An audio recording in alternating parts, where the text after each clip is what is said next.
Welcome back, everybody. Justin and Ryan here, along with Jason Connell, art director at Sucker Punch Productions, to talk about Ghost of Tsushima, which is, holy cow, man. Let me just say, this is one of the most impressive things I've seen this year at E3. Congratulations on the reception to it, on creating this incredible thing. I think today we're going to do something a little different. We're going to do a deep dive into the world of Ghost of Tsushima. That's right. So we have a few shots that we're going to queue up here, and what I'd like is for you to just kind of walk us through what we're seeing. Talk to us about some of the artistic techniques and some of the technical tricks that you're using to make this game look so incredible. Yeah, absolutely. Is that cool? Yeah. All right, awesome. let's queue up the first shot and let's get in there.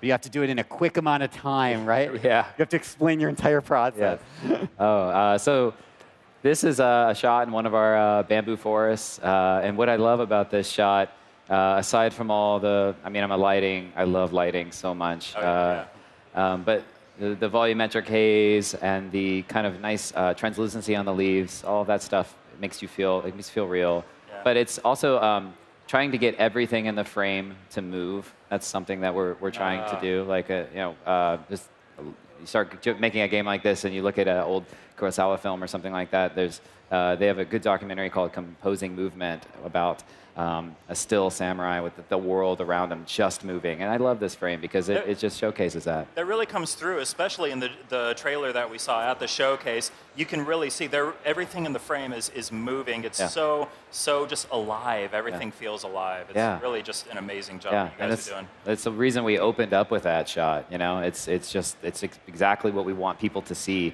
when we first debut the game. So. And what's amazing is this is just one small little slice of the world that you guys are building at Sucker Punch. It's unreal. Yeah, Shall we move to the next one? Yeah, please. Oh my God! What? Come on, man! I kind of forgot the order, so like I'm just going to be shocked each time. Like, this is beautiful. I got a couple of things I'd love to talk about here. One of which is when we went to Japan. We went to Tsushima Island. And we saw, I personally saw some of the most beautiful sunsets and sun breaks, and just the sky was really evocative. And, and that actually is something that some of our last games had as well, if you go back and look at like Infamous. So now that this game has a dynamic time of day, that made it very challenging because you can't just paint this beautiful skybox. You have to really orchestrate some tech to make these kinds of scenes come true. And this scene does that in spades. But it also has this, something else here. There's a sense of adventure. There's these shrines and places that you're going to be able to get to and go up to on top of high mountaintops. This is a high point in the game where you'll be able to actually visit and go to. So cool. Yeah. Yeah. You mentioned lighting before, and it really comes through. I think in almost every one of these scenes, the light is just kind of one of the focus.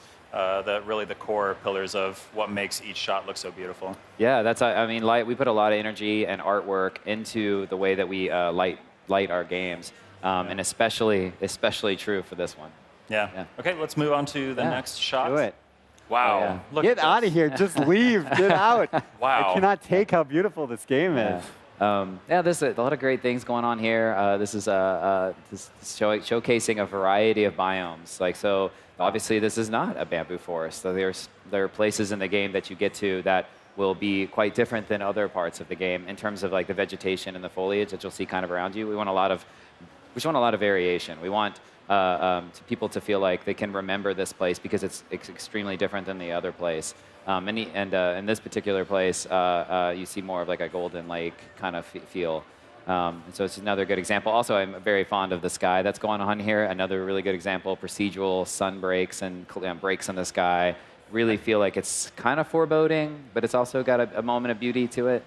So that's intense. And the water as well. Yeah. I mean, I don't know if you touched on that earlier, but you have the birds coming through as well. I mean, it's just amazing. Well, if you look really closely, you can see like insects kind of flittering above the water there and everything. Yeah. I thought they were birds. They're probably insects. Maybe. Maybe both. Yeah, just gorgeous. Oh, the insects. Yeah, that's our effects artist. So, yeah. That looks incredible. Cool. Let's move on to the next shot. Oh, I love that. Yeah, this area. Part of what we're trying to do with Ghost of Tsushima is, it's very easy when you go and create. I mean, it's a photoreal-based engine. The technology lends itself to making very photorealistic-looking scenes. But our goal here is it's very easy to just add more stuff in. Like you could have this purple flower little grove and just add weeds and more bushes and more just trees and like make it a little bit less manicured, and maybe it's more photoreal. But it's very easy to add more on. But actually, as artists, I think it's really hard to be very minimal. Like, and our goal with the art direction for the game and in the environments is to be minimal in that way, so that it's a little bit more lasting and you remember it. And this is true for if you watch the demo, the Pampas Valley that you see. It's not Pampas Valley with tons of trees and weeds and lots of other things. It's a pretty large sheet of this like white color, or the end with the red leaves. Oh, it's very intentional to be. If you can be a little bit more minimal, people will remember it longer. If that makes sense. Yeah, I noticed. Oh, go ahead. I was just going to say, is it difficult for you as an artist and you as a team to sort of exercise that great restraint that you're describing, to kind of hold back when you feel like you need to do more? Yeah, actually, it is really hard. I mean, you want you want it to be impactful, so the urgency is like to just add more. But it is quite hard. But it's a practice thing, and we're getting better at it. We've been working on it for a while, so we've been getting better at it and better at it, and we're going to keep getting better at it. And we've been working with some of our J Studio partners, and that they comment on stuff like that, and it's really helpful. So. This is unreal. I notice you're making extensive use of depth of field in these shots, and that seems like it would be a really hard thing to emulate in kind of a live environment like a video game. What's it like implementing depth of field into the game and into these shots? Yeah, so these shots are taken in our world at real locations, and we spruce them up with our cutscene kind of editor a little bit, but. Like, for example, you don't want to be just running around the world with depth of field on all the time. Sure. But, it's pretty. I've done it. Yeah. But there are areas that you can do it, and it makes it look really amazing. Like in the duel, we know you're in this mode, and you're fighting you're in this thing where you're fighting this other person, and we can do some really subtle tricks with the camera to make the scene feel more powerful. Add a little depth of field on it. The beginning of the duel, the camera starts a little higher up. And that's not a very dramatic shot. But as the duel goes on longer and longer and longer, it's not rotating all over the place. You have full control over it. But if you just slowly pull the camera down a little bit so it's more on the plane, it's way more impactful. It's another area where I think you probably need to practice restraint, because when I was first learning how to take photos, I do some photography stuff on the side. I was always tempted to just crank the depth of field, just destroy the background all the time. But it's a little better if you kind of like find the right balance there, right? My team keeps me in check because I am it's the environment art lead right there. But so it's a thing. I do it all the time. So cool. I think we have a couple more shots here. Let's move on. Here we go. Yeah. So this, the game is about an invading army. The Mongols invaded, and so they all have places and locations in the world. And it's a little, we chose this one at night in the dynamic time of day, and put it here at night, just to showcase that throughout the world, it's not just. Our goal is to have this sharp, beautiful imagery, like this really just lush landscape of places that hopefully people will want to go see, and remember, in high contrast with areas of more death, a little bit more terror, and a little bit more, combat and things like that. Beautiful. I'm like spellbound. Yeah, I'm just like looking at all these shots. The... I stare at this giant screen back here. It looks really good on. Yeah, no, I keep staring over here. Thank you. I do have, I don't want to get too far away from the world building that you guys are working on, but I'm actually personally curious if you can speak to this. Yeah. If not, no problem. Creating framed, beautiful moments is so important in your game, but you also want to give the player control of the camera and be able to navigate an environment. Yeah. Is there a way to kind of balance out enabling player control and kind of direction of the scene, but still preserve the artistic vision that you have? Yeah, it's something that I think we work on a lot. I mean, if you've ever played a Sucker Punch game, they are very fluid. And that means you have to spend time on camera and controls and all that. So while we have this incredibly ambitious, artistic goal, cinematic goal, we have to make sure that it's marries very well with the gameplay, and that means you have to spend a lot of time iterating. So just for the horse ride, we put that horse ride in there for a lot of reasons in the trailer. One of which is just, I think it's just beautiful. And we want to show traversal and all that. But that one, for example, you don't just get for free. Like, it was a lot of iterations on the exact camera angle and how the camera works. I mean, if anyone's ever worked on a camera settings for a horse, it's extremely hard. Like, how much do you have it, rock and rotate? Yeah. If you can do a lot, and then suddenly you get sick or something, or you can't see the horizon. You put depth of field on and motion blur, and it's great when you look at it, but if you're playing, it's like maybe you don't see in your peripheral. So it's a lot of teams, gameplay teams, and cinematography folks working together to make sure that those scenes are maximally beautiful but extremely functional. Yeah, it's interesting. We're at a stage in video games where you kind of need to have like a director of photography working on these games as well. Yeah, and we have like myself works on it, but with Billy here, I think I've got a chance to talk to him yet, but he as well. Like, there's a couple people here that are, Nate cares a lot about camera, and especially game camera. He's really good at it. So we have quite a team that kind of hit it from a bunch of different angles. Great. Just I think, all the more reason to be excited about Ghost of Tsushima, right? Oh, absolutely. Yeah. Let's move on to what I think is our final shot. Here we go. Yeah, so this is the DOF right up front there.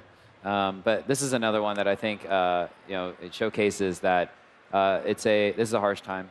It's not just a walk through the beautiful purple flower area. There's a lot of adventure, and there's a lot of just exploring this world that we're crafting. But there is a reason that you're the hero in this story, because there's been a lot of destruction, and you're trying to save the people of this land. So we wanted to show this off as well. So. Yeah, I mean, look at everything that's happening in this shot. You've got obviously everything on fire, but you've got all these tiny particles, the little embers coming out, not to mention the incredibly blurred foreground. Everything, I mean, there's attention to detail there. Everything is still moving there. How many layers are there here? How insane is this to try and put together from an art direction standpoint? Yeah, it's I think that some of the harder things is we don't have a very large team. We have a decent sized team, but we have 2 effects artists, and they have to split the entire world up, ranging from if you roll around on the ground, you get mud slopped up all over you, and so if you roll a bunch of times, you'll just be caked in mud, because it's really important to us in creating all these locations and these places. And from an environment and art direction and creative direction, we want you, the samurai, to feel like you're in the world. So rolling around in it, collecting on you, that's effects.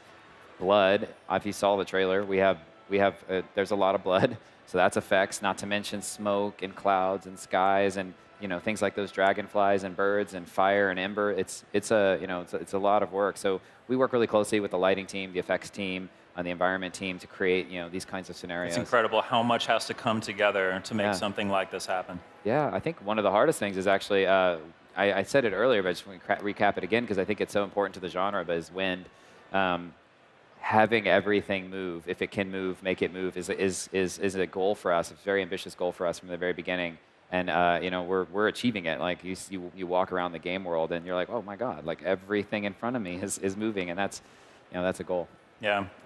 So seeing that last shot of everything, kind of all the flames coming up and everything, it reminded me of one of the shots from the trailer, and I wanted to ask about that real quick. I don't think we have it queued up, but I just wanted to acknowledge how beautiful that I think it was the final shot of the trailer that we showed during the showcase was, where there's the duel happening, and then the flaming arrows start to come in, and everything gradually starts to light up.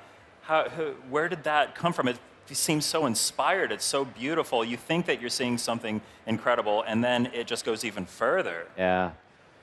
I love the ending of that, and there's a couple of reasons why. There is Jin Sakai.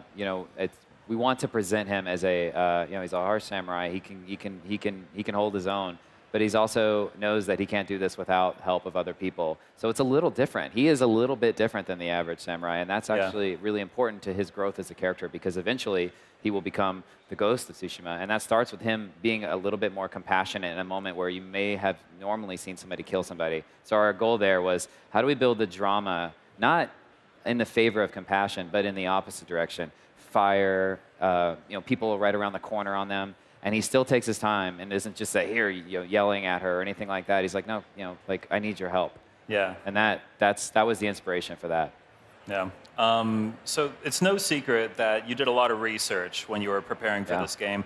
lots of travel, Yeah. lots of on-location work. Yeah.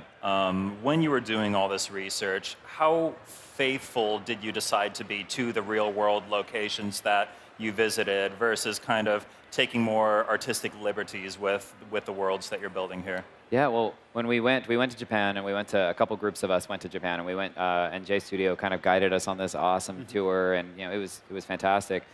And then we went to Tsushima, and that place is stunning, and it's beautiful in its own way, and it's like 87% like deep, thick forest. Like you can't even go through it. You can't ride a horse through it. It's really hilly, and so it makes it a little hard to make a game out of that perfect landscape. But we did take the exact map, and so some locations. There's actually the beach where the invasion actually happened. We have that marked on the map. But in truth, it's we're making an original kind of story and an original character, and so there are some areas where, for the general gaming audience, we're like, oh, we're going to create something new in this section because maybe it would be really fun to adventure to. Yeah. Or we could put a really interesting story there. But usually those, when they're really off or different, we work with one of our J Studio producers who now is on our team. He's been helping us a lot, just guiding us on which ones we should go towards and which ones we should move away from. So it's been great having that help.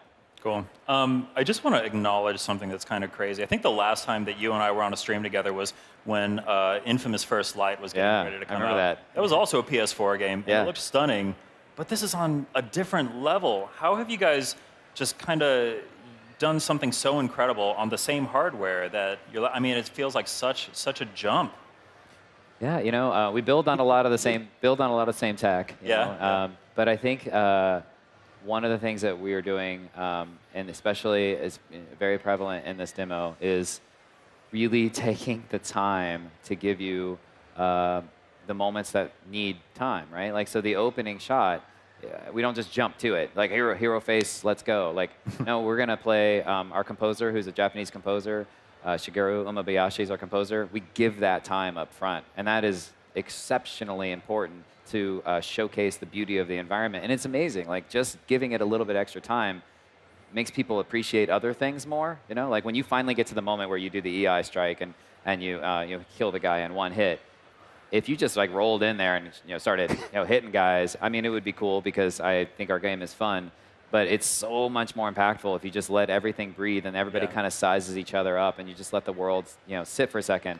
And that type of art direction and that type of creative direction, I think, helps make the big moments quite bigger. And I think that helps totally people agree. Impression on the visuals as well. Yeah, absolutely. Well, I mean, this really is just one of the most stunning games I think I've seen at E3 or, I mean, ever, really. Thank you.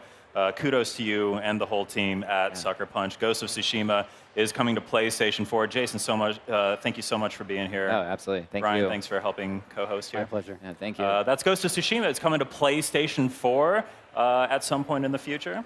So stay tuned. PlayStation Live from E3 2018 will return. We've got a lot more coming up. PlayStation